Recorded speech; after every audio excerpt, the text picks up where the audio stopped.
Okay, this is making section 3 of the GCSE Resistant Materials coursework support videos. This section is actually the final section in that it deals with the testing and evaluating of the product that you have made. Let's look at the mark scheme and then see what we've got to do in this section. Okay, so the mark scheme for this section actually is very big in that it has these two sections to it. The top section deals with that descriptor in terms of what the examiner is expected to find, and this second bit here deals with QWC, so that's the quality of written communication. We've got 6 marks available here, so actually the weighting of this section is equivalent to the production plan that you will have been looking at in the previous video. Let's zoom in on that section then and get an idea of what we're expected to do. So they're looking for the testing and evaluation section, this range of tests, and you'll notice that range is put in bold type. Okay, so you've got a range of tests to check the performance, quality of your final product, some level of justification, i.e. I decided to test this using this because, some evaluative, objective evaluative comments, some inclusion of user group evaluation or user group feedback as part of that set of pages, and looking back at your specification to see whether you did what you had set out to do, looking at these points in detail, and obviously that key word that we've seen a few times, sustainability. But if you're looking back at your specification, you should have sustainability mentioned in that anyway. In terms of quality of written communication, as part of this section, they're going to be expecting you to use an appropriate set of design technology terms, some good focus and organisation. You'll need to be looking at your spelling, and obviously if you're using a computer, then really there's no excuse because you've got a spell check on it. Punctuation, rules of grammar used with considerable accuracy there, okay, to get yourself into this 5-6 mark boundary.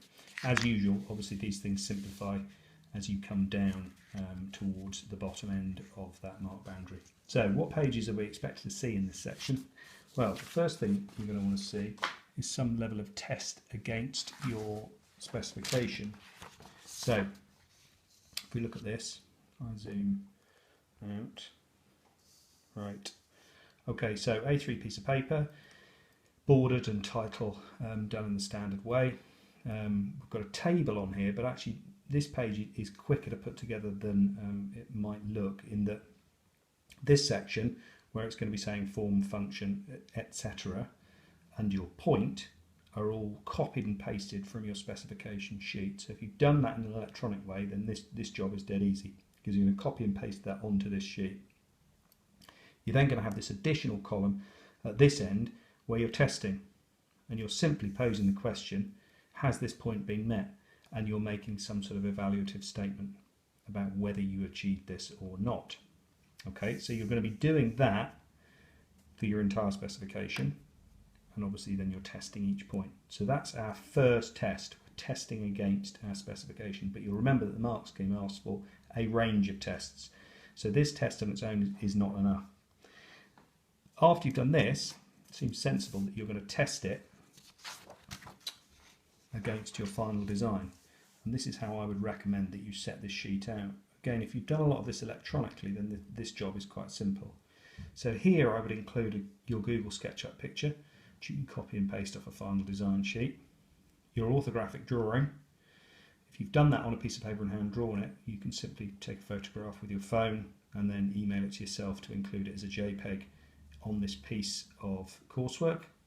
And then here you could put a couple of pictures of the product being used by the client or the product in use generally, because obviously that offers some level of testing.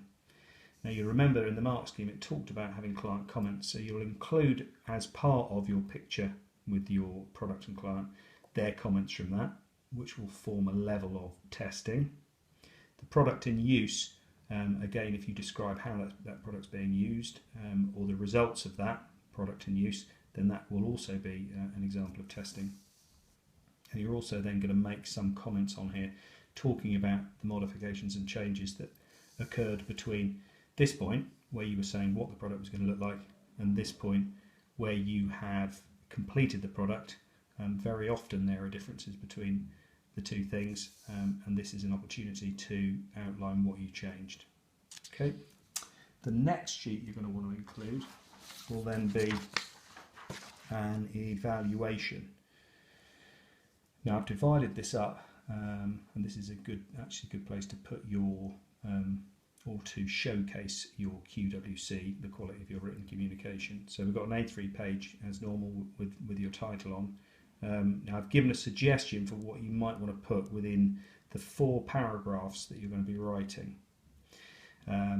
This sheet's going to want to look busy, detailed, filled with justification and evaluative comments. Okay, paragraph 1's a fairly simple opener in that you'll be saying generally the project went well or didn't go well or took longer than I thought or whatever.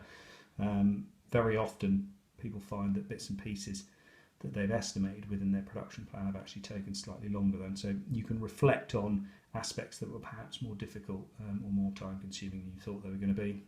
Paragraph 2, you're bringing together then all those things that you've done in your testing sheet, and you're going to start off with something along the lines of, as you can see from my testing, I achieved da-da-da-da-da. Okay, paragraph 3, you're making a formal record then of the modifications and changes that you made, and that you're giving some reason why you've done that.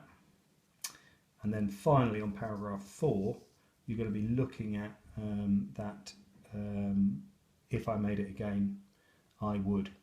So inevitably, once you made a product once, there are changes that you would make if you made it again. And it might be changes in terms of the way you made it, or it might actually be changes in terms of how the product looks, feels, or works. So you might want to include those within that. Okay, and that's the last sheet you'll expect to see in your entire design folder, and you have reached the end of what has seemed probably like a bit of a marathon. Okay.